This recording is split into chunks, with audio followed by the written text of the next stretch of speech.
So ever since I did the video with me saying like I was talking about two books, Creature Out of Jekyll Island and Richest Man in Babylon. These books really have had like a effect on me.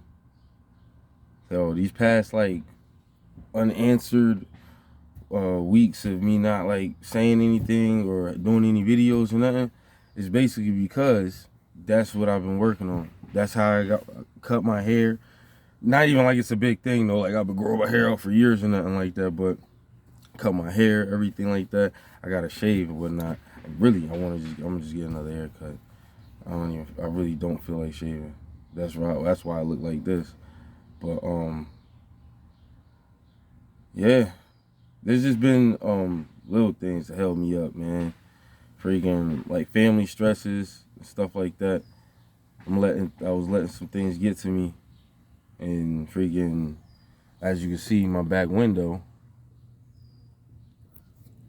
it's not tinted at all. It's not tinted at all. The joint ain't tinted at all. See right through that joint. Well, I mean, you really can't. Right, you can see it, but it's not tinted at all. Let the anger get to me, man. What you can see though, well, I don't know if you can see it. Yeah, like a certain angle, you can see this little thing up here, right there. That was me, man. If anybody dealing with anger issues, or you get upset and sometimes you don't know how to, like, you feel like you don't know how to really let it go, because you just like in your head like, yo, how can this person or these people or whoever think like this to even do that? Man, it's a struggle. It's a struggle trying to change things up. But just don't quit though. I want to say that was probably like my first real blow up in like over a year or so, if not more than that. Like I want to say like 2 years or so. But yeah, man, it wasn't even like on purpose neither. It came just like how people who get angry like that, it happens. I went thinking I'm 5'7", 170, soaking wet. Like thinking, you know what, man, I'm so mad, man. I just wanna hit something. Just wanna hit something. Ever since I was young, I would break my toys, stuff like that. When I got real mad, mom used to tell me stop doing it.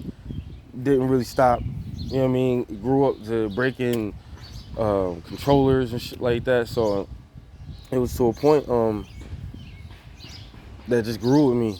Where it's just like not seeing destruction, like full on destruction, but just seeing something look like how I feel. Like that's what pretty much it came from, to just hit something. And I was like, my car. I know some people like, man, why would you choose to hit your car? Like, why would you hit your car? Because a car is a car, man. Regardless of what y'all want to see a car as, man, it's still made out of metal and everything. So I'm thinking, me, my size, my weight, and I just hit the trunk. You know what I mean? Just like hammer fist the trunk, man. And just, you know what I'm saying? Man, hammer fist the trunk, hit just above the edge of the trunk.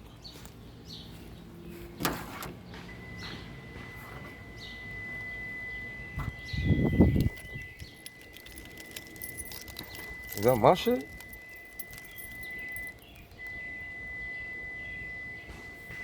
Is that because my door is open?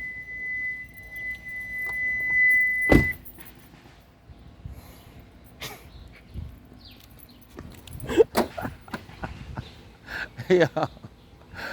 Oh, son, yo, no lie. I thought something was going on with my V. I thought my shit was about to break down for some reason or something. But yeah, I was leaning up against it, and I guess because I'm not even because I was leaning up against it, my door was open. But like I was saying, there's a little dent right here. I hit just above it. You see, like fucking, I don't know if you can see that shit. Not the not the dot with this little scrape right here. The very bottom one. Like, yeah. So I can hit this shit, bang! Whole shit straight, just spidered out. Like, so. Real quick, for those who do get angry, man, just keep working on it. Don't give up, man. Like I said, even if you end up doing something stupid in the moment of anger, just understand it was that moment. Don't let that moment live on past that moment. And just, you know what, I messed up. Take accountability for it. Just try to, you know what I mean, keep on that route of progression. So, but that was that. All right. But yeah, so I had to pay for that, of course. Thank God I got a good price for it. Living in New York, ended up paying like $350. It was $360 something after taxes. But anyway, got that fixed, and basically, I'm in the perfect position to just save and make money. You know what I mean? Not a lot of people in the position I'm in to have a parent who has a house that's like, listen, stay here, get your money up. You know what I mean? Those aren't the exact words, but that's pretty much what's been happening. You know what I mean? So trying to take that advantage, and you know what I'm saying, even went and called a mortgage and loans agent for the first time ever and talked to them and found out what the requirements was, what they look for people who are looking for a house. I didn't even know. I thought how it would work, it was like credit. You know what I mean? Your credit go up. You know what I mean? You do that, you'll actually get like how you get credit card offers, or you know, your bank will call you and let you know, like, you know what I mean, the level or the limit of credit they're willing to give you because of, you know, your credentials or whatever. I was thinking the same thing with a house. I thought like these offers will come through, like, you know what I mean, you get emailed it, or these people will call you, like a bank will call you and tell you, hey, listen, you know, we see you. That's how I actually thought that would happen. I didn't think most of the people who are living in a house right now got in contact, like they actually talked to a bank and worked this up, or went to a mortgage and loan company and worked something out. So learning, man. Like I said, 35 years old, and I didn't know these things, partially because being at a younger age, people around me, they didn't care to teach us this stuff. You know what I mean? A lot of us was born, I don't even want to say unexpectedly. It was just, our birth wasn't desired when it happened. So it was like, you know what I mean, a lot of parents dealt with, okay, now I gotta be a parent. You know, when you have that mindset in general, and the different variations that can happen, a lot of information goes without being transferred to the next generation, for them to go, okay, well, you know, I see mom was living like this, you know what I mean, so let me, you know what I mean, let me use what I found out, that, you know what I'm saying, to get a better crib. You know what I mean? Now I get a better crib. Now I can move my mom out of this, or out of the, you know, this area, whatever the case is, and we in a better area. And it don't take us to have to be some type of entertainer at a high level, or some type of athlete or something like that. Like, we don't gotta be, we do not have to be that to live like that. I think we are all learning that, especially my generation. I can't really speak for any generations before, but my generation, and I'm gonna say I'm gonna speak for some generations after mine, because they're gonna, some of those people or kids are gonna experience the same thing as they grow up and realize the cycle and system that they're living in. Like, yo, there's no lie to that. Like, you know what I mean?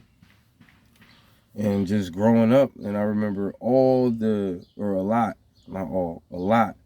of the commercials had like mad music from, you know what I mean, my parents' time, you know what I'm saying? And it was just like, yeah, that's crazy. You know what I mean? Some of the music is nice. You know what I mean? That's how I actually got put on in some of them songs. But I'm seeing now a lot of summertime songs, a lot of cuffed up winter, like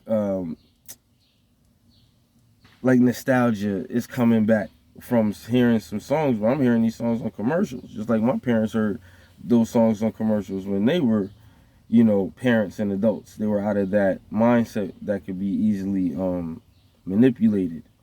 You know what I mean? Especially using the people who love you the most as as a way to anchor that want to now I don't want to say stay in line, but learn the necessary things that need to be known in America to live in America, to be able to live the lifestyle that when I was growing up, a lot of people were living and pursuing on trying to live, doing everything negative.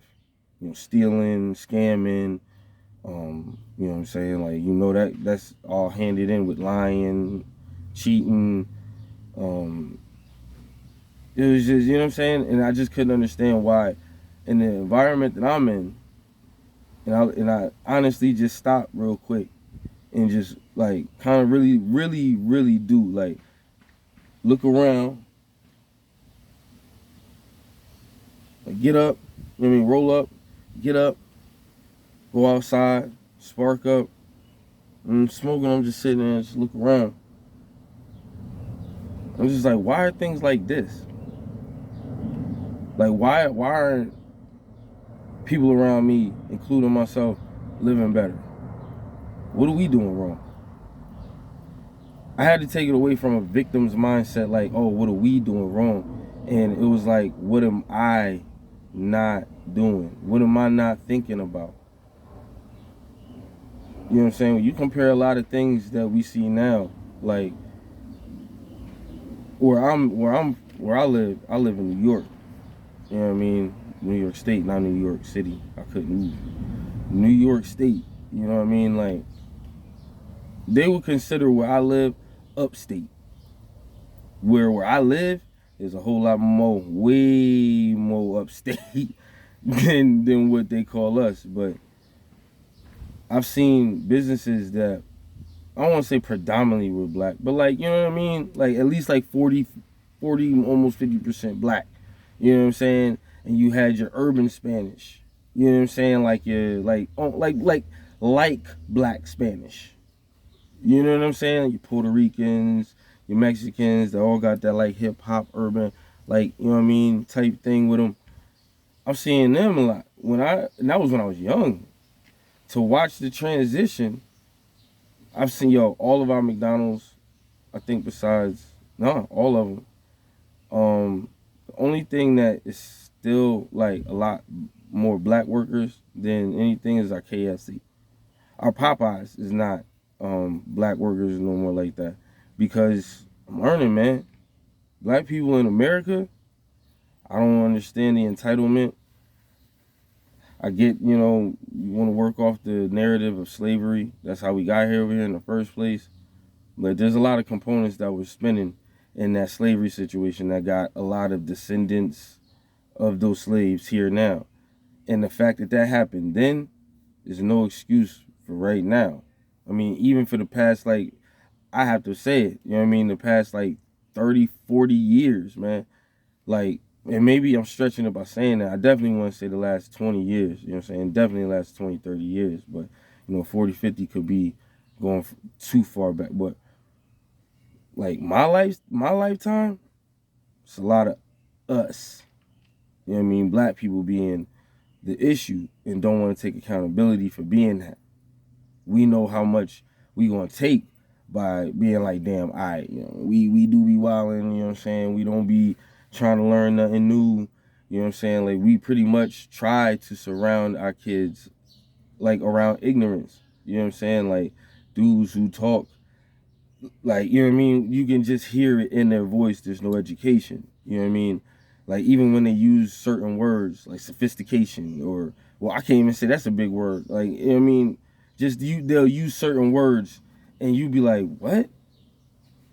Like, I'll probably remember at one point, and I said in that video when I remember, but there was a time where me and my friend, he had a girl, and I forgot the words she wanted to say, But she completely said a whole nother word, man. And it was a situation like, it was just me, her. It was me, my mans, and our girls with us. Like, well, my wife now, but you know what I mean? Our girls with us. And, bruh, I was like, in my head, it blew my mind how, like, she was the age she was. Like, you with my boy, you know what I mean? Like, and you can't even, you really, like, you already showed me signs you couldn't speak before. Now you really showing me, like, your articulation level is like damn near non-existent. The words you pretty much saying the words you just heard so many times over your life. And a lot of people in the inner cities are like that. In the inner urbanized black cities are like that. You know what I mean? Like, and they'll always fight, what you talking about? I don't mean nothing. Da da da. Yo, dudes is, I'm not saying dudes is dumb. A lot of them people make dumb decisions based off of dumb point of views. You know what I'm saying? And keep sharing these dumb point of views amongst each other like we gonna get somewhere, and it don't get us nowhere. But having the next generation complain that much louder about a problem we can fix. We should have fixed with them. You know what I mean? Like, I have a son, I have a daughter. They're not seen to me as like, oh, these is my kids' trophies. You know what I mean?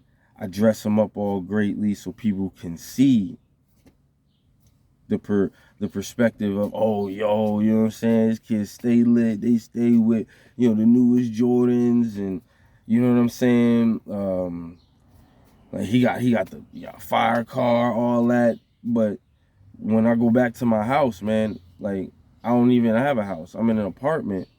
The apartment is surrounded around a bunch of bullshit. Like, the people that I'm around, like, they mindsets is screwed up. Like, the mindset of this man is not fully there yet. He's there with, okay, I know how to get money, but how he get money putting his family at risk. When these boys come and finally get you, man, and I'll explain my point of view about the whole cops to detectives to sheriffs to state troopers, like all this whole shit, you know, FBI, CIA, well, not really CIA, you know what I mean, you can go there with it, but you know, FBI shit and everything like that, man. Like, that's a whole industry. That's a whole job that was created based off of needed attendance. You know what I'm saying? So as bad as the problem gets, we'll need more workers. We need more cops, more detectives, more deputies, everything like that. But if the problem starts to solve itself without the help of outside entities, you know what I mean? We looking for white people to come in and fix our situation. We waiting for, you know, some Spanish people, you know what I mean, to come in and change our situation, whatever the case is. Like, we fix our own situation. Our own situation is, we live in America. We don't know how to live in America. I say that because when you look at us in the general, like, just looking at everywhere we live and the differences of those people and how strongly we cry out how we're being done wrong, and racism this, racism that, where it's a lot of racism cry outs are more about prejudice. Prejudice measurements, when you look at them, they're not necessarily all wrong. They're based off of a certain true measurements. Like, at one point, I remember everybody was screaming Black Lives Matter until they truly found out that they were full of shit. I mean, they were full of crap. You know, Black Lives Matter, Black Lives Matter. The cops is out here killing us. The cops is out here killing us. You know what I'm saying? They out here, you know, trying to. Look what they did to dude. You know what I mean? They choked him out. They you know, young boy shot him. You know what I mean? These are situations that, for the particular situation at the time, tragic. But when you look at us as us as a people, we be pushing for the dumb shit. Like, we don't teach our kids to respect people. We don't teach our kids how to articulate themselves in ways where you can get what you trying to say across just with your words. There's nothing you can't confront with a good attitude. It's when you coming at it with a bad attitude. Look at the average hood dude or average dude that's in the hood or whatever you want to call it. Like a lot of them got the sense of, you know what I mean? I'll shoot him if I gotta shoot him. You know what I'm saying? I'm gonna stab a nigga. You know what I'm saying? Like, niggas ain't gonna come. Niggas ain't gonna get me. Niggas ain't gonna get me. But the whole thing is, after you've done that to that one man or those group of people, whatever, and maybe you struck that fear into them, you get killed or you get put away. You're removed from that area. So that whole thing of what you want to create it was created and then gone because now you're gone. There's nothing solved. Now the next dude, whoever killed him or for whatever the reason was, he got arrested for, this shit still continues. There's just somebody else that just steps into the position. Or groups of people who go for that same position, acting out and, you know, this dude is more dangerous than this dude. Why do we want our kids to see each other to be so dangerous? To be dangerous in America is to have money. And to have money, it's stupid to risk your family, risk your freedom, the very thing that has that brain or that thought to be able to turn it into a reality, collapse that thought into reality and make it into something better for your family. You take that completely out of the game. And for whoever was thinking however they thinking, they're just going to think like that now. There's nothing to change them to think better. I feel like a lot of dudes a lot of dudes and women have been killed or locked up in situations. Your idea of money is important. It is one of the most important thing in America. The next thing we should have been asking is why? Why is money, the green dollar, so important in America? Some people say, oh, it's to buy, goods and services. Well, what are these goods and services? What services do I need someone else to do for me? I DoorDash. Don't nobody need me to deliver food for them. There's a small demographic. You have handicapped who can't drive, who may not have the access to other people in the family who have the time or, the ability to go ahead and go get them something to eat or whatever the case is. And they may get money or a check or something like that where they have the money. They can afford it. They just don't have no way. For the mom or the father or for the parents that live in a position of they work so many hours and away from their home, when their children or child comes home, they come home to an empty house. So they want to make sure that they're fed. The child knows my parents are at home. My parents are at work. So, the parents send you something to eat. This is what they do. You expect this. So these are the things I keep in my mind when I'm dashing. But there's times I know I'm dashing a lot for people who just don't want to get it themselves. They don't want to understand why you're at work. I'm not saying you don't need to eat, but have a snack. Snack is something simple you can prepare for yourself. But we become more accustomed to not wanting to do for ourselves. And when we do for ourselves, we delegate. I'm gonna have somebody bring me some food. Like, granted, this is a simple thing, and it's something that I make money off of. I make money off of a lot of people's laziness. They just don't want to get it themselves. It's cool every once in a while, you know what I mean? But I deliver to people every day, all week. They see me a lot. So when I realize, all right, I'm making a lot of money doing this, then how do I not have any money? And this has been for years of my life. Get a job, work it, get a paycheck, and I don't even, I get it, and the first things that come to my mind is what I want, what I was trying to get. For things after I started getting to ages where you should be having a car, you know what I mean? I'm still not able to hold on to money. My whole understanding of having money was to have it to spend it, have it to get what I want, have it to where I don't gotta ask nobody for nothing. When I want something, I can just go get it. Can't nobody tell me what I can buy because it's my money. I was so focused on that to where when I started to cross over into them later years, 27, 28, 29, I'm like, yo, what is going on? Time is flying, and it's not. I'm letting it go by. I'm being a void in space, but I'm alive. How is this? I started understanding there was something I didn't know about America. I didn't understand what money came from, the idea of what the American dollar came from. I didn't understand the people who were involved in the things that they talked about when it came to putting this money that we hold in our hands today, we spend between each other, in place. Once I learned that, that's when another reality started to like it became crystal clear.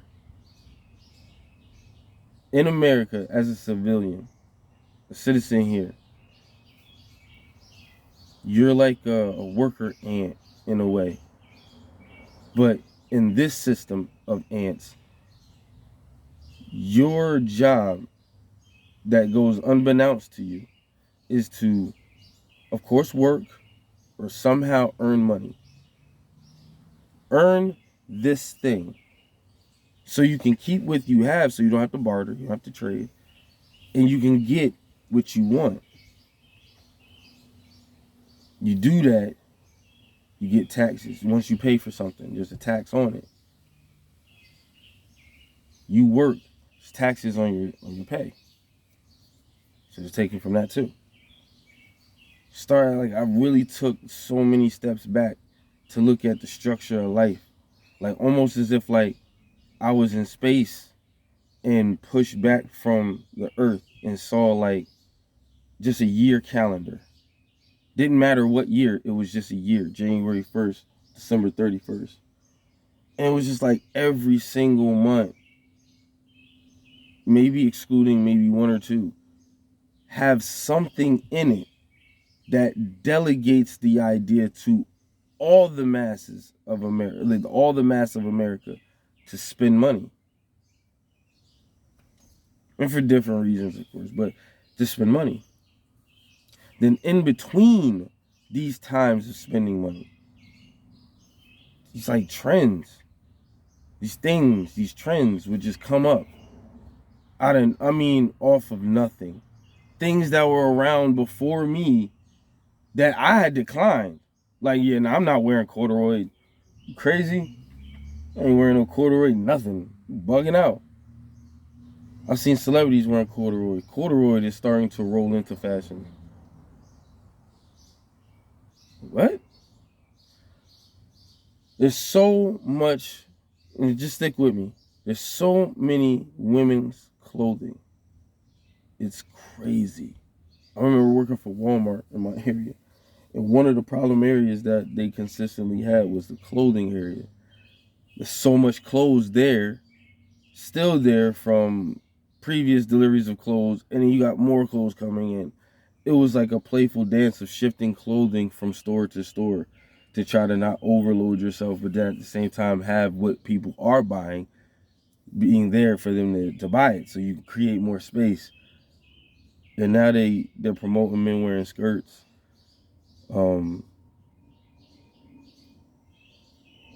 Anything really, just really anything. I remember it was a complete stretch.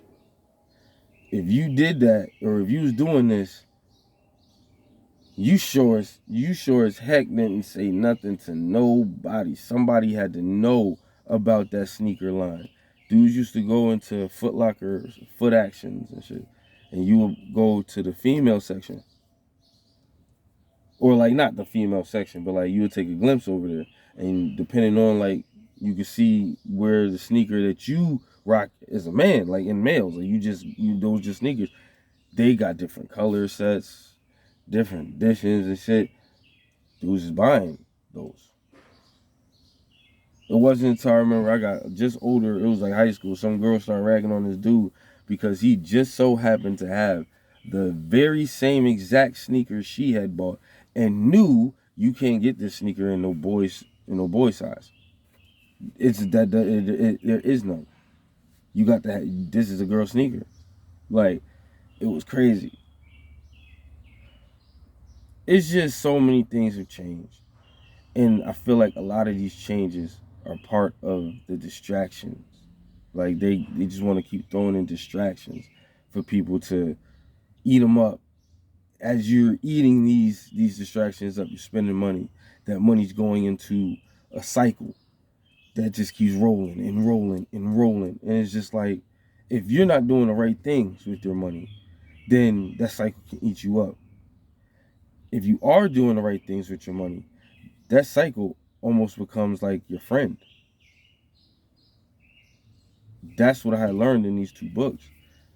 The one book, Jekyll Island, was about pretty much, like I said, I can just put it simple, just the banking system in general, Federal Reserve, you know, all the major players. I mean, the multiple tries, the countless attempts to put a federal bank or a Federal Reserve, now that what they call it, in America. It's crazy. People used to hit me with, oh, I remember this old cat. Oh, you guys don't even know that the money is off. It doesn't even have a standard. It's off the gold standard. It's worth nothing. I ain't know what the heck he was talking about. Now I know why he was bugging about it. So it's like these realizations put me in a different mindset to where I understood having a job, no matter how low on the totem pole that job is, you need to enjoy it. That's the first step. It's the first step to building wealth. Building wealth is a thing all of us on a local level, down bad, we all still have the ability to accomplish. It's a times game. It's not an instantaneous thing. Riches, yes. Riches is just got money, bam, you know, large influx of cash. Now you doing this, you doing that, because riches can come and go. Wealth don't. Once you gain wealth, you got it. You got it. You have to literally let it go. Riches without you having to do anything will go in and out. It's going to go in and out. Even with you trying to control and put, it's still tightly slide right out your hand like water. Wealth is like a piece of cloth. Once you grip it and grab it, it's there. It ain't going nowhere. And get as wet as it want to get, you got it gripped. It ain't going nowhere. That's what I've been doing. I've just basically been slowly, you know, building my wealth tree as far as the richest man in Babylon goes. Still a point I'm gonna try to expand this into something. So anybody listening and watching this video or a cut of this video, because this is a pretty big video when I was originally doing it, or while I'm originally doing it right now. Right now, looking at the time, it's 33 minutes going on 34 minutes. 33 minutes and 57 seconds. That's because it's taking me a long time to think about how I would ever have this conversation with a damn phone. You know what I'm saying? And, you know, I guess I have to look at myself later to make sure that the video makes sense for people to, when they watch it, they go, yo, this dude really just cares. He just really, truly cares about everybody. Like, everybody. You know what I mean? Even people who I don't like, which are black people. Don't like them. And I'm black. And that's because it's a lot that I had to learn about us, that I had to learn of reasons and legit reasons why I don't like us. That don't mean I don't love us. Don't mean I can't get into liking us, but for the time being or right now, maybe until enough of us see this video and see that I'm not ragging on nobody. I'm trying to hate using that. Like, wake people up. I'm not trying to wake nobody up. I'm just trying to show people what the information was that everybody's been saying. Oh, they holding us down. They keeping a foot on our necks. They ain't. This is what we needed to know, to not allow that to happen. And for when it does, there's not but too much they can do to us without stepping out of their lines and looking just disgusting, because you just don't like these people. So this is what you're doing. And they're not even bothering nobody no more. They're not selling drugs on their corners.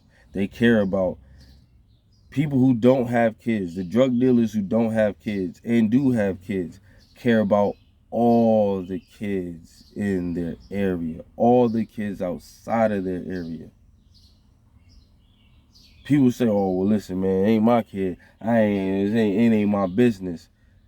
All these kids are connected. All of them. They grow up around each other. They listen to each other when they see and hear each other. They play with each other. Our children are really the most genuine stages of life, because they're not thinking of, oh, you hurt my feelings, I'm gonna get you back. That develops as they get older and they see that this is what the adults that are around them do. And then other kids are doing this because they're seeing that. There's things that my son has seen out of me. I don't want him to pick up and let that become him. And I'm not going to let that become him. I'm going to put the brakes on. I'm going to do what's necessary to not allow that to happen. But it's going to be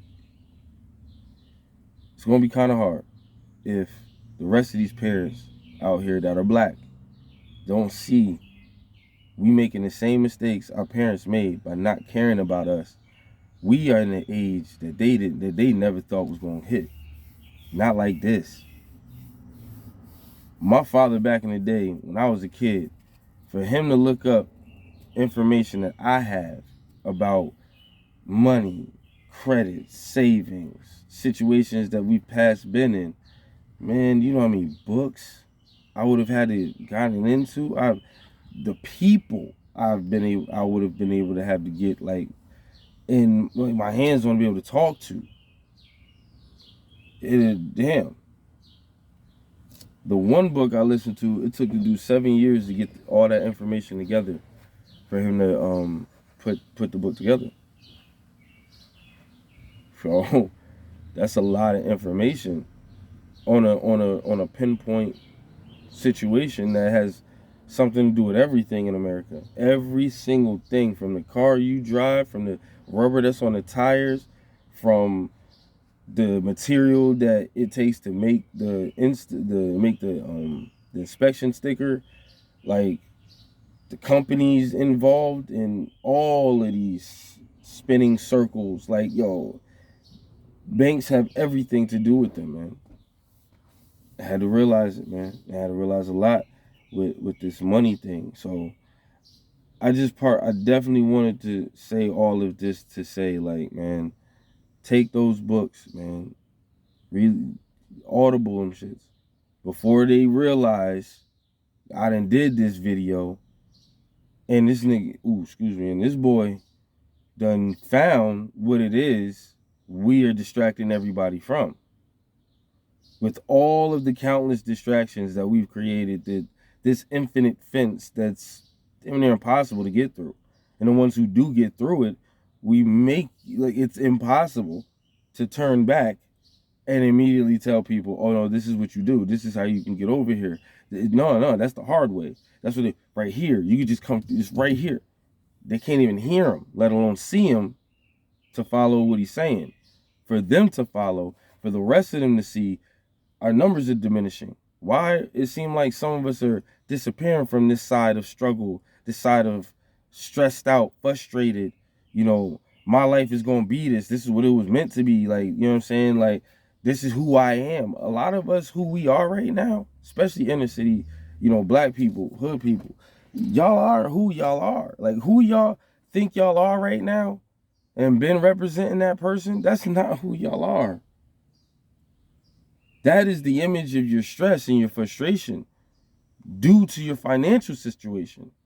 Because giving $1 million, giving 100,000, giving $10,000, that ups a person's whole attitude. For a moment, it's, oh snap, I'm about to do this, I'm about to go here, get this, do that, Then after everything is done, you fall into this, let me help this person, let me do this for this person, let me do that, and you wouldn't do it if you didn't have it. And some people go, oh, well, that's saying in so many words, that's not really that person either, because they just got this influx of money, and now all of a sudden they nice like this. They want to do this now. They want to go here. They want to treat these people like this. That should tell us something. There's a way that we can get that. There's a way we can have that, and it's more permanent. It's called wealth. Wealth don't necessarily mean millions. Wealth means you are good. You are great in all aspects of your life. That don't mean you got the best job in the world. Don't mean you got the baddest bitch in the world. We got to do something with these terms too. Stop using terms and changing them to where they're screwed up terms, but we make them cool terms. You know, oh, she a bad bitch. You don't want to be a bad bitch. Bad bitches don't care. Bad bitches only care about what they look like, because for who they're aiming for, they know that's what they care about. They're so insecure to a point on the inside of the things that they don't want or have people pay attention to, or the things they are paying attention to that other people don't even have a problem with. They don't see what you see in that. They're still focused on something else. It's just like, you gotta stop doing that shit. But all of these, like, all of us could really have it and be more permanentized if we just realize, all right, get a job. It's in the book. Get a job. Doesn't matter what it is. Just get a stream of income. Once you have that stream of income, break that joint up into 10 parts. 10 parts mean if you have $100, you break it up into 10 separate parts. Then from those separate parts, you pull one. That one, take out, put to the side. He made a valid point where it was like, not even after a while, you see immediately. It's almost like that one part didn't even exist. Like it didn't really matter like that. You take care with the rest of the 9 parts. Take care of your needs. Rent, your car note, car insurance. If you know it's coming up, don't wait. Just pay for it. Boom. This helps with your credit. It's going to kick that up. You're going to be on time now because you already started this. It just keeps going. That being on time gives you a sense of proudness. Like, yo, you doing something. You know what I mean? You on time. You doing your thing. You know what I'm saying? Your measurements of your credit is going up. You know what I mean? You're not really feeling stressed out like that because you're in a progression. You know what I'm saying? When you're progressing, you're not supposed to feel bad. You're not supposed to feel like you stressed. Get this. All right, I got my money. All right, bam. Let me get to work. All right, I'm at work. All right, boom. Got that done. Let me hit this other job. All right, in between the jobs, let me go ahead and dash real quick. That's not progression. That's chaos. You're trying to work through chaos. You're trying to make progress out of chaos. Don't do that. That's going to tear your mind up. Make sure what it is you're doing. Forget everybody. Everybody ain't living your particular lifestyle. You a person that got warts. I don't know. Well, you got warts. But for where you have them, people don't even know. Or boils. People don't even know. When you go home to take a shower, when you go home and lay down, or when a boil pops, you know that. Don't nobody else know that but you. So that means what? How many people outside of your actual body, your actual mind, actually are living your life? Nobody. Only you. So when you get a job, it should be based off of that same attribute. You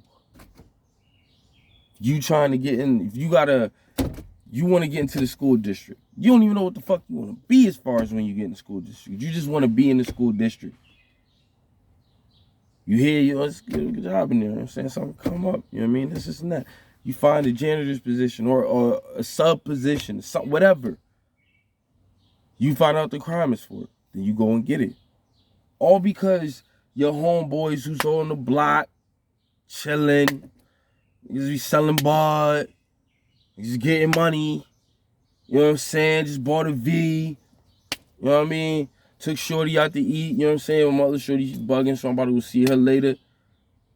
All because he's living like that and doing that. Don't mean you gotta live to what he approves.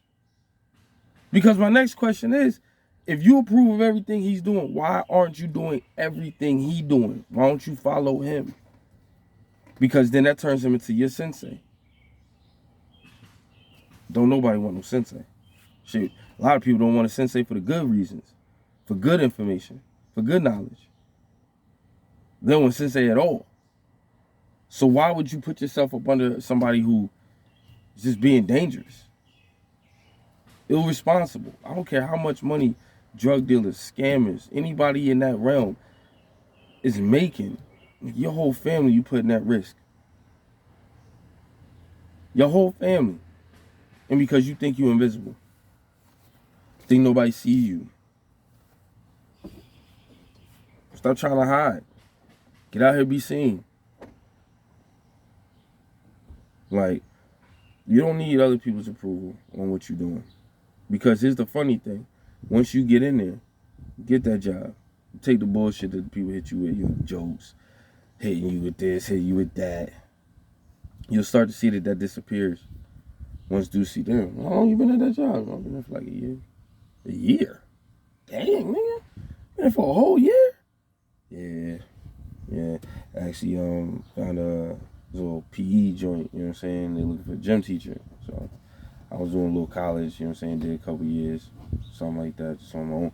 When you start to move like that, when you hear yourself talking like that, even in that tone, because you don't want to be, so you know what I'm saying? Like, I've been there for a year, you know what I mean? Like, you know what I'm saying? Like, doing my thing, you know what I'm saying?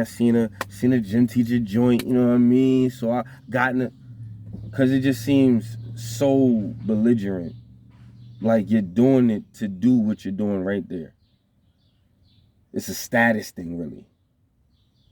Like, something could happen, and like how when my mom, this was like years ago, I probably want to say like 08, 07, shit like that, where the financial crisis was happening. They were cutting teachers. They were cutting teachers' jobs. My mom was worried that she was gonna get cut.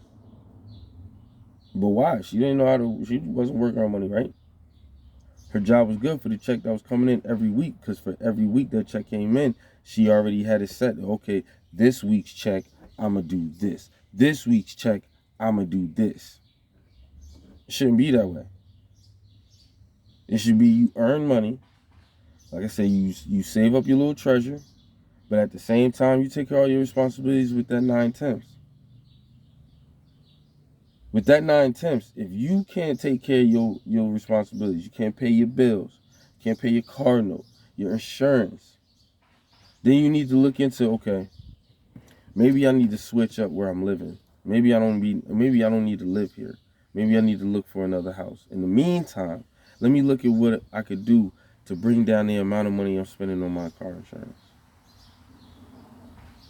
Maybe there's other things I could do. Maybe I could come down in my car insurance just for a temporary moment in time. Because to have a full coverage car and you're doing this and you realize, damn, that full coverage is kind of kicking me in my ass right now. Protections are there for what? To protect you from when you choose or something just happens. A lot of people don't choose to get up in the morning, get in their car and go run into somebody or back into somebody, or let somebody do it to them. It just happens. But that's not going to happen every day. It's not going to be every month. And it's to a point, if we all drove like we had sense, we all left our houses at a certain time, things happen where you end up late. Maybe that was supposed to happen. Some people, they talk about believing in God or believing in energies that, they work in mysterious ways. Maybe that was a mysterious action. You just happen to wake up a little late. That never happens. You always on time. But then it just so happens you did. You get out, but you operate the same way.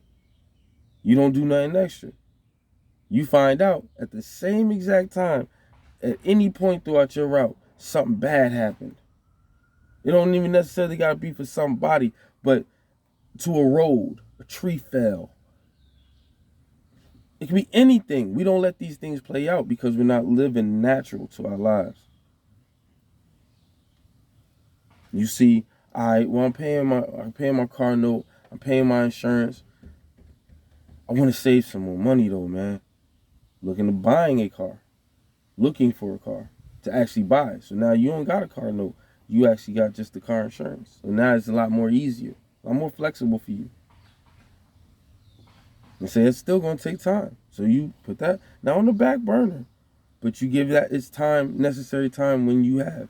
And when you do schedule for it, you work on that, okay? In the meantime, let me figure out some other things maybe I'm not, thinking about. Or I thought about, but just never asked no questions. It's to a point, my parents, they had to be embarrassed at times to go and have to ask somebody information about something that maybe they felt they should have already knew. And you feel stupid, you feel dumb, whatever the case is. We at a moment now, we can ask an AI between ChatGPT and Google. We can ask them any question we want and get an answer. And to further have resources to back some of them answers, we got things like YouTube, which is really, I'm going to just say YouTube in general, just YouTube, that can give us the multiple views of what that is and make sense of it. Some people are like, oh, well, YouTube, they don't be putting everything out there. They be doing it. You can tell. You can tell. We humans, we know how we are. I got a video I'm gonna talk about, or I talk about with this whole Diddy stuff, man.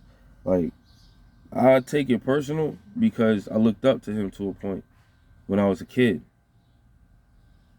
Like, I don't know, I can't speak for everybody because everybody wasn't me and lived my life for them to see. Like, I wasn't his son, I wasn't acting like I was his, but dudes used to look at me at times because of glasses that I wore at the time.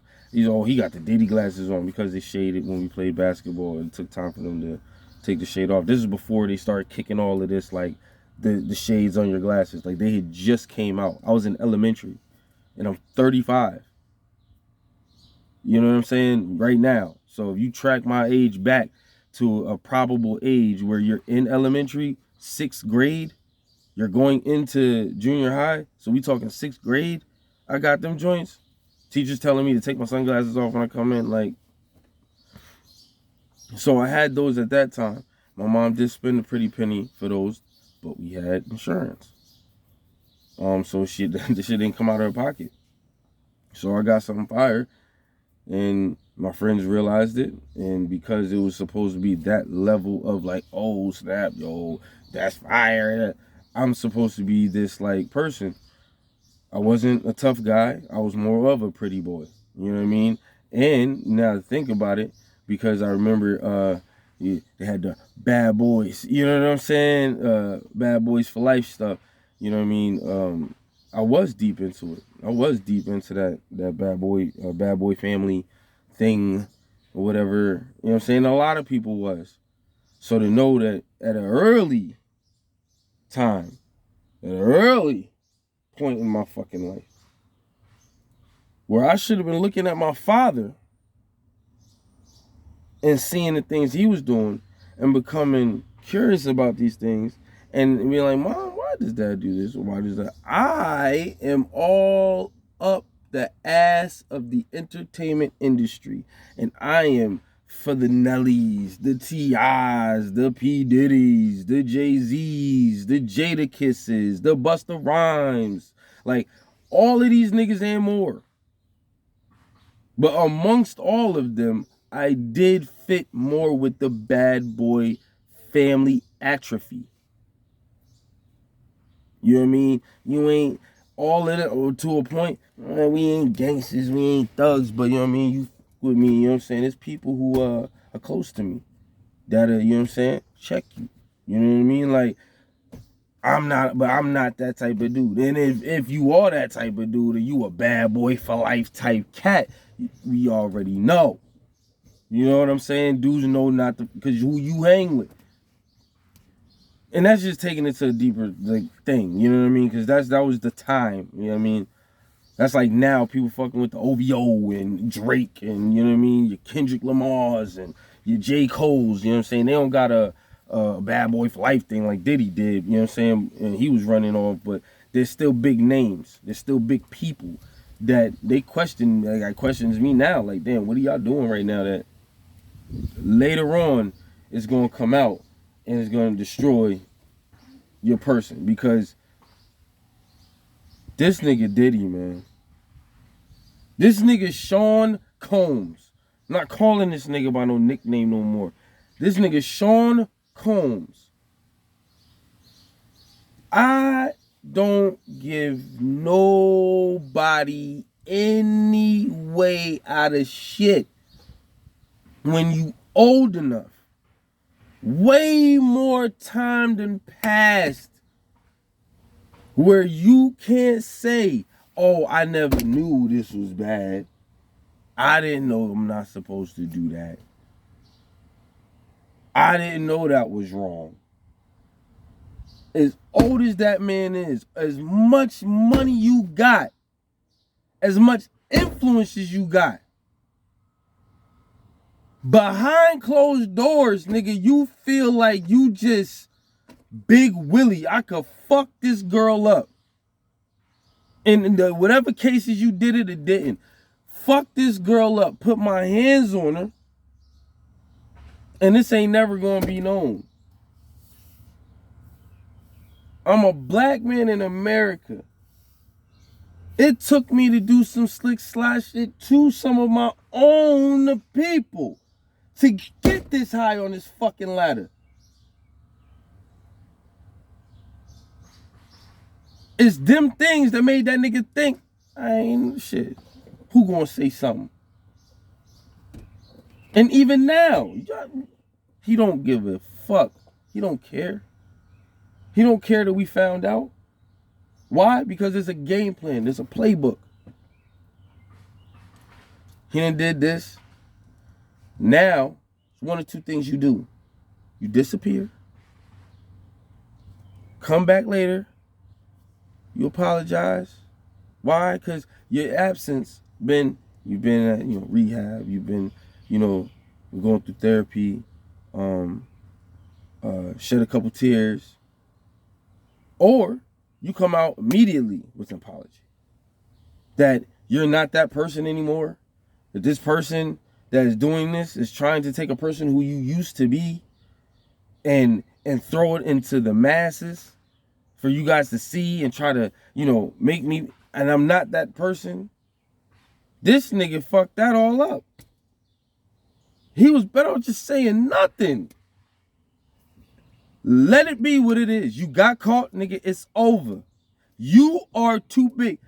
Remember when 2008, the banks was going through their shit? It was just after the automobile companies went through this shit. And what did they say to a point when the banks got involved? They're too big to fail. Do you want to know why they said that to a point? Because for the same situation that the government, the banking system that they doing with money, the whole thing that they got in secrecy, they got held amongst them, they're not letting that information be to everybody. Same thing about this nigga. This is what it looks like when you let something that's too big to fucking fail. Too big to fail. When you let it fail, this is what that shit look like. And this is only a snapshot. This shit ain't even up. If this was a glacier, and it's the cliche glacier, you got the little thing up top, huge ass shit under the water. I mean, the tip top is just showing. That's what this is. with this man Diddy? Do you think all that money, all this freedom, all of this, you can do what you want? You can go to Georgia when you want. You can go anywhere you want. I said Georgia, but anyway. You can go anywhere you want, when you want. You can have sex with whoever you want. Money will shut people up. Especially if you do it in a way where, oh, this is gonna happen. I'm gonna fuck this person or that person or these people or these type of individuals, regardless of what. So it's either you take the money and go have a good time after I do what I do and have the fun I want, or I'm gonna just find somebody else. And in the age now of financial knowledge has been taken out of curriculums. Financial knowledge is nothing that is of local mind. You get people who need money, and I say need money, where that money, you give that to them, it changes the situation, and for the longevity better. They can take this now and better their lives, but they choose to want to stunt with it, do whatever. Why? Because they continue to do it. They continue to do what's bringing them the money. Why? Because of the money. They don't love this person. They don't got real affection towards this person. It's even to a point, these situations, people will look at that person and go, oh, so you do this with this dude and he ain't marry you? Like, he got wild millions. He can marry you. Shit don't work out. Y'all get divorced, it wouldn't even bother him. It wouldn't even fuck his pockets up. Like, I mean, let's not dwell in that and dwell in what happened. The nigga giving up $35 million. The next day. If you don't give me, I'ma tell.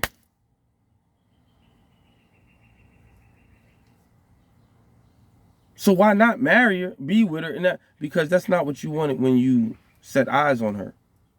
That's not what you was thinking when you had that thought finally pop up in your mind of, ooh, yeah, she's sexy. I like that. I wonder how she'll look sucking my dick.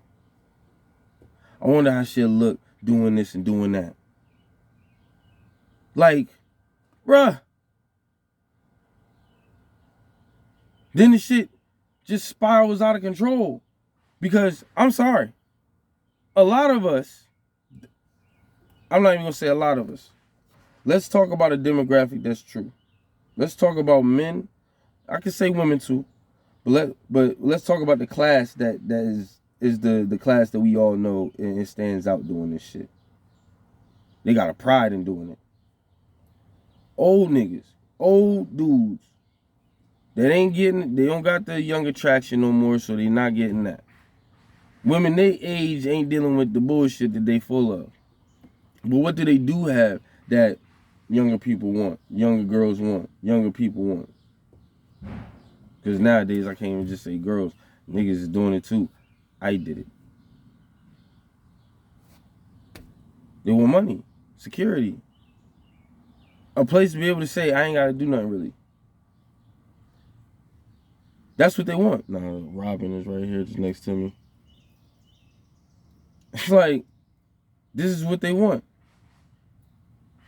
Do you think America is changing this? They don't want to change it. They ain't going to change it. They need this. They need women. The one thing that advertisements are like fucking laser aimed at. Get their attention, we get that money. Why? Because between kids and women, it's hard for a man to say no. Hard to say it to a woman because now you either broke, you ain't got it, she ain't getting it you, she gonna get it from another. So you do that. Or she's your wife, you care about her, you love her. You want her to feel like she's appreciated. Sometimes you want to surprise her. You want her to feel good. I do that with my wife. Kids, you want your kids to be happy. You want them to not be upset, mad, go through a lot, or even just like see a frown on their face. Especially if it's something that's within grasp. Even if it means you gotta spend the $12 you didn't expect. The $20 you didn't expect. The $5 you didn't expect. So they know that. They live it. So they make sure the rest of us live it to a certain level of concentration to where we just keep filling their pockets. So now them taking care of their wives, them taking care of their kids is easy. Way easy. Mind you, they're going to take that. You got all that money, now they still got all that freedom. What do? S&M shit. They want to get hit with whips. They want to be dominated. They want to be treated some type of way. They want crazy sexual acts to happen to them. A lot of these males, they be wanting to have stuff put up their butt. They want a lot of that type of play. Like, all of these things, because when you are at such a high level and you can have whatever you want, and your first layer or your first wants were things you've always wanted. You wanted women. You wanted jewels. You want to be able to go out and eat wherever you go out to eat. You want to eat some of the finest foods that you've heard of. Steak, certain steaks, shrimps, eating at certain restaurants who cook these things, having certain cooks who are world renowned cook for you. You got the money, huh? Come on.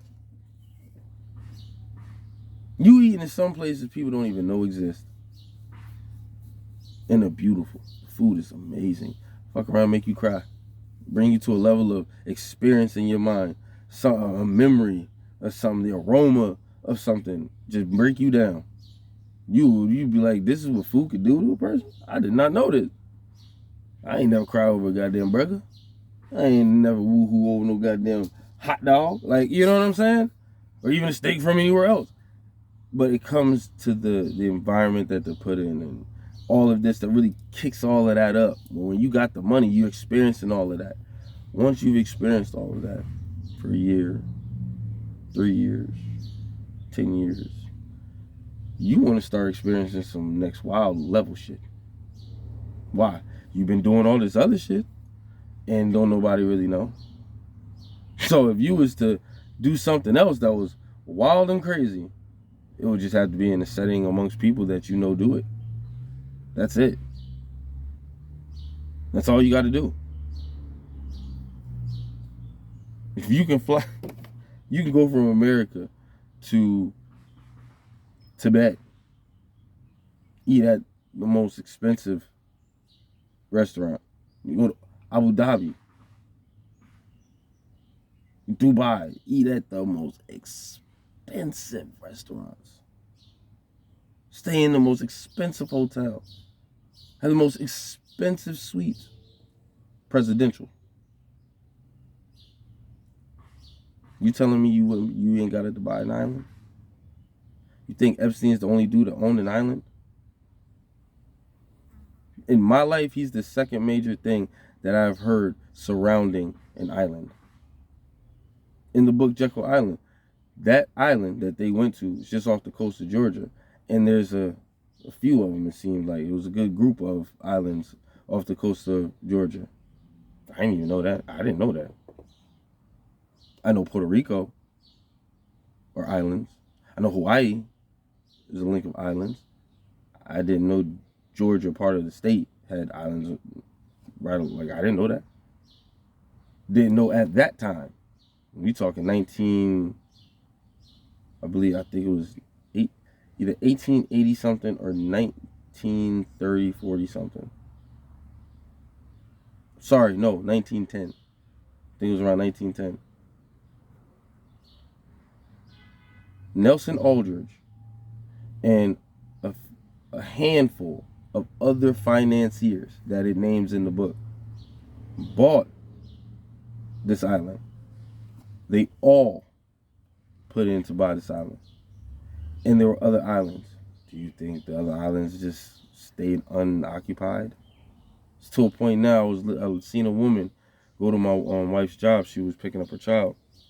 And she had a shirt, like how a lot of people go to different states, and it's like that bright color, orange, blue, green, reddish, like pinkish color. And it's got like Florida, you know what I mean? And you got like the trees that are in Florida, you know, something else.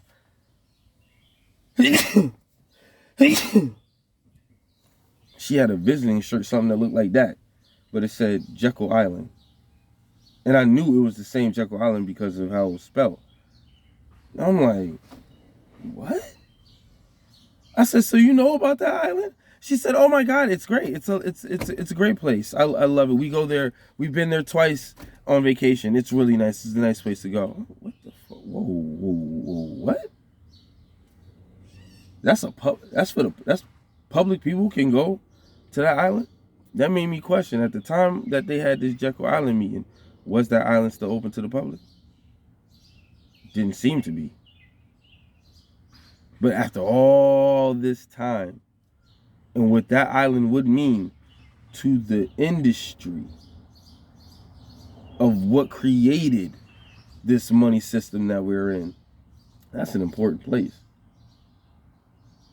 So what did they do? I don't even think they made it historical. They just made it an attraction, vacation spot, to do what? The exact thing that they wanted the system to do.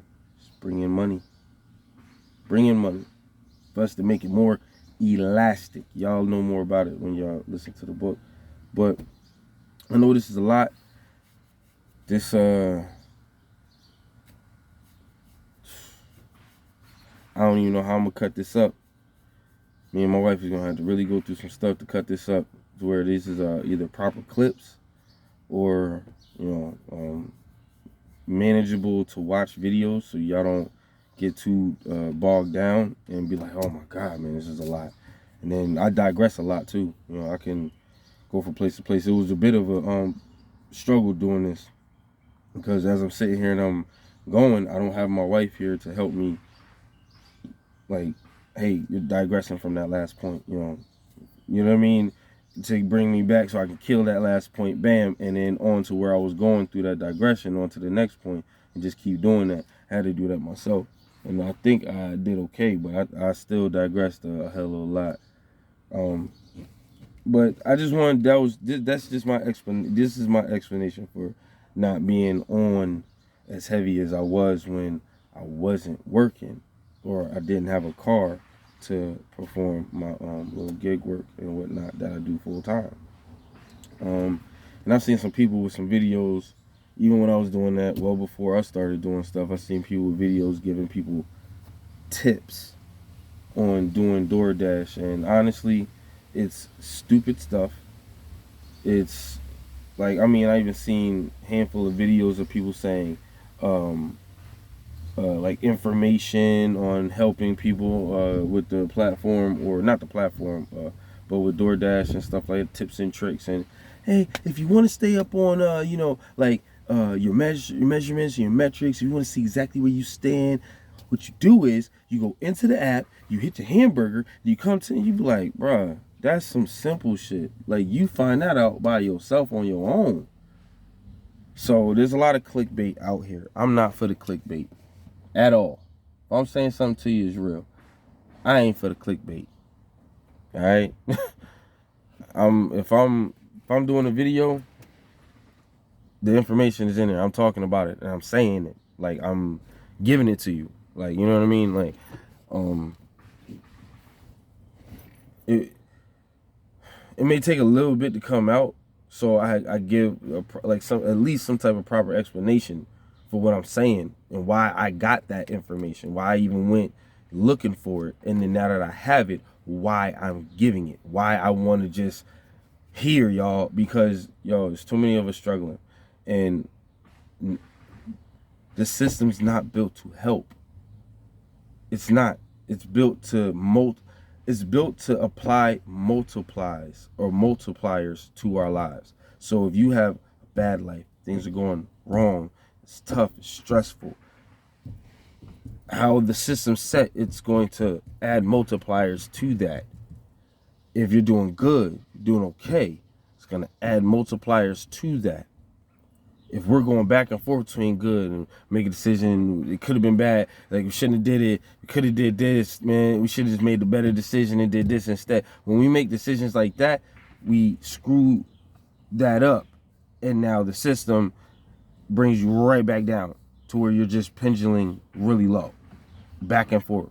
And all that does do the same thing to where it's like now you stressing. It's like you don't want to try anymore because when you do try, don't go all the way. And it's just like when you don't go all the way, that shit just adds more stress. So it's like I don't want to be more stressed. Like fuck it, just stop. And it's just like it's going to now add multipliers because you finally found one of those sides to be on. Like be positive and be on the right decisions, man. It's not hard to make the right decisions. It's not. It's really not. When you realize it's just your feelings that you're battling when it comes to making the right decision, you'll understand what a lot of black people's problem in America is. And you'll start preaching the same thing I'm preaching. Because you'll start to feel for our people the same way I feel for us. I don't like us, but it's more so I hate the mentality that we became to allow being standard. And that's not right. That shit is decaying us. We are turning into a cancer in America. Not all of us. I had to make sure I didn't say that in this video. Not all of us.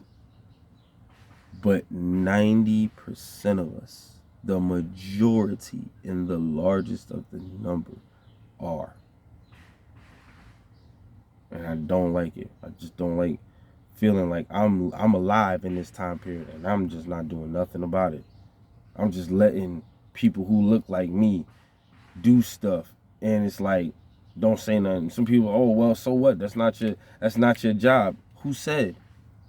Who told you it's not my job to love my people or to see where we going wrong and try to be a voice that someone at one point will hear and go, damn, that's exactly how I feel. Someone else felt like that? When was this video? This was 4 years ago. Somebody actually was feeling like this. And then see furthermore the things that I was doing, and they might start doing it. They might take it and be able to take off with it. Do the things that I am not privy to do. Advertisement, marketing myself, where people see me. I can go get a social media account. People, and start throwing my stuff to them, and they see it. They come see it. Now my shit starts to slowly grow up. Now my shit is never gonna blow up, but somebody may see what I'm saying, and they might go, you know what? I could. That's how I feel, and I want people to understand that word. Like what he's doing. Like yeah, that's how I'm gonna do this, and they start. That's all I'm doing. That's all I'm doing. I see people doing ignorant shit on YouTube and like that. The world, some of these people in America, I can't say the world, in America, just start falling right into it, and it should become something. Like, so who's to say something like this won't become something? Because it's the truth. It's a truth that no matter how upset you are hearing what I'm saying, or like, oh, this punk ass nigga, he this, he that, you're gonna eventually sit and listen to what I say. It's gonna replay in your head because you heard it. You can't cut your ears off. You heard it, and you're gonna go, damn. I ain't gonna lie to you, man. Like I be saying I don't want to sell these drugs and shit like that, bro. And I know like I do, and I get this money. Like niggas be, I be looking fresh. I be good. My nigga in the back of my head, bro, like I don't want to go to prison because of this shit. Like, I got a brother, nigga. I got a little sister. I want to see them grow up, dude. Like, the shit that I do for them, I want them to be able to, like, take that and run with it. You know what I'm saying? And become something bigger than what I can think they can do with it. You know what I'm saying? And I don't want to have to risk myself to where it's like, bam, now the party over. I'm done. I'm in prison. Niggas got me fucked up in there. And then they out here. Now they ain't got what I was giving to them no more because of the risk that I was taking. I didn't know no other way. For what everybody was talking about, that shit didn't work. Ain't no one tell me the game to living in America actually was some time on it, bro. This shit ain't supposed to be a couple months. In a few weeks, nigga, I'm on top. It should take time. Anything that's worth something take time. Anything that's going to last for a long time, it take time. This whole Federal Reserve shit that they put into play, this whole making our money elastic, working off of debt, we needing the debt to be able to have the dollar still exist, all of that took time and refining. But more than the refining, it took time. Years, man. The tens of years. The decades that they did this shit over. The generations of proof of this thing being instilled, this monster being instilled into other countries at other times, in earlier civilizations than us, and it not working, it failing. They kept on trying, getting it, digging. We can make it work, They're saying it ain't supposed to work, we gonna make it work. And look at us today. They got it working so well. The people who keep it going don't even know what we doing. We don't even know. We don't even know inflation is a tax that bestowed on us because of mistakes that we made, that was based off of making the money elastic, more elastic. We sit here and talk about these programs that us black people be on. They ain't the only people. Jews be on it and they use it to their advantage. But black people get on it and they just use it. They on it. Get nothing to receive nothing. Sorry. Do nothing to receive less than. Because less than is definitely more than nothing. And you're getting nothing. So we're giving you that. And for you to get that, you got to continuously get nothing. Even to the point, the person you made these children with, you can't be. That whole system, housing, food stamps, all of that shit disappeared. It wouldn't continue. It couldn't. Because of how they've done this money, how they've put everything in place and entangled things inside of it to keep it going. So nobody could take it out. So nobody could dismantle this situation. And why? Because the only way to really dismantle it is from the inside. The people who we are affecting, the people who we are controlling, they have to see that they can change it from the inside and then start to change it. With information we don't give them. They got to go find it. We keep the people who have it and work it that far from them, so distant as far as verbal, mindset, things we buy, how we live, how we talk, things we wear.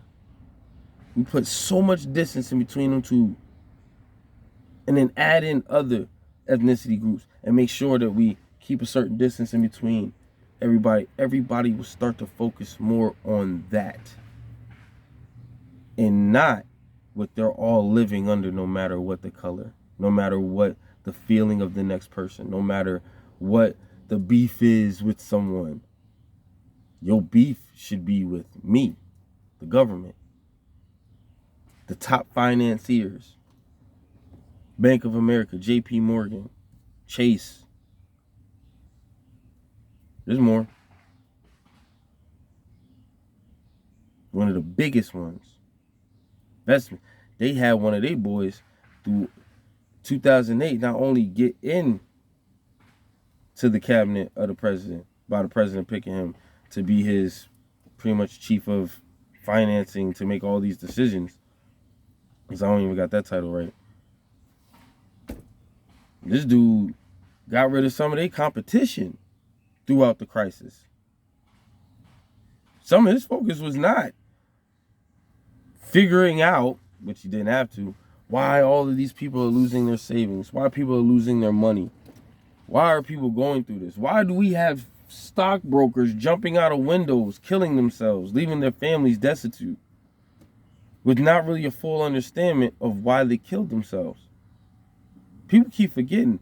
I cannot erase out of my mind the view of people jumping out of buildings during the crisis. I'm not even really soft like that. I'm not soft like that. I'm emotional, but I'm doing something. So I'm not I'm not going to, like, you know what I'm saying? But if I wasn't doing this, I would be in tears right now. Because these people's lives have been forgotten about. And they were the ones that were involved in some of this stuff that could say, man, we were doing some really screwed up stuff. And the people that I worked for, they were working for friends of, family of, bigger, stronger people that made sure things stayed a certain way so certain people wouldn't know. So certain facades could stand as realities and facts. So their lives and their children's children's lives are protected. They'll always be able to live greatly. So greatly, some of them have moved on to the next level of technology. Again, I've learned that before I even got a hold of some of these financiers' names and things that they're into. Raytheon, some of these things. It's crazy. It gets real. It starts to go into things that you'd be like, what the? So now I know where the funding came from. It's to a point. This age of information is so potent. They're exposing Australia. Oh, excuse me. Not Australia. I'm sorry. South Pole. Ooh, North Pole? No, South Pole. Antarctica. That shit blew my mind. When I saw the buildings, that blew my mind. That's a reality. This picture ain't showing me a digital picture of, digital fuckery. You know what I'm saying? This is showing me real stuff. Like, these buildings are real. Someone built these.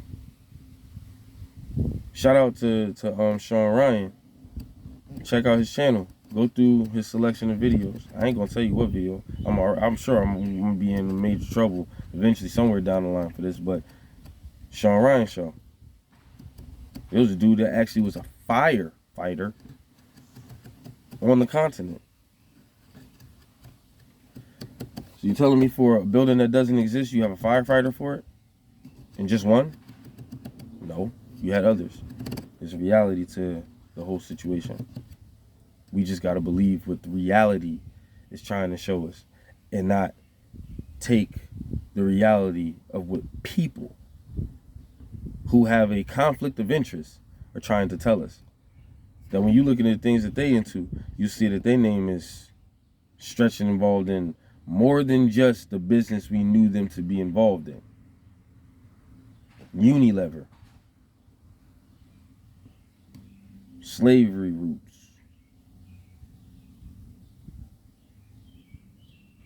Even to the type of people we try to put on certain, like, religious pedestals, like, oh, this and that. Like, I'm not even gonna get into that. That's a different video.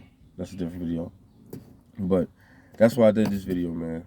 I just felt like that was something that I've been wanting to say. A lot of that in what I said, I've been holding for a long time, and I just didn't know how to say it, or even, like, do this to be able to at least have it in a place that's on the internet. It's on the internet.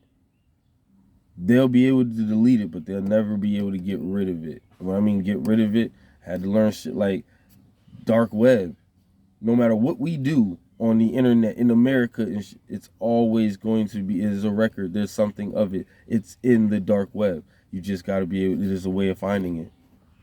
Just got to find that way. Why don't you think Jay-Z and Beyonce, they pay IT professionals, experts, gurus to make sure stuff about them don't end up out in social media or in the media's eyesight or for public to see. Yeah.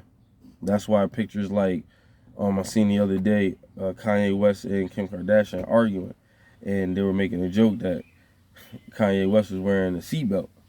And it's kind of funny how somebody who said that they're God feel like they need to wear a seatbelt. You know what I mean? And he was arguing with Kim, and I'm like, this is propaganda. They're arguing. What celebrity with this girl wants people to see them arguing? In the public at that. Like, Chris Brown and Rihanna, they was arguing, and that shit turned into a fight. I've yet seen any pictures or videos or anyone saying that they saw that. Like, they were there when it happened. Why? Because those experts, those gurus of IT are making sure, they're getting paid to make sure we don't find that shit.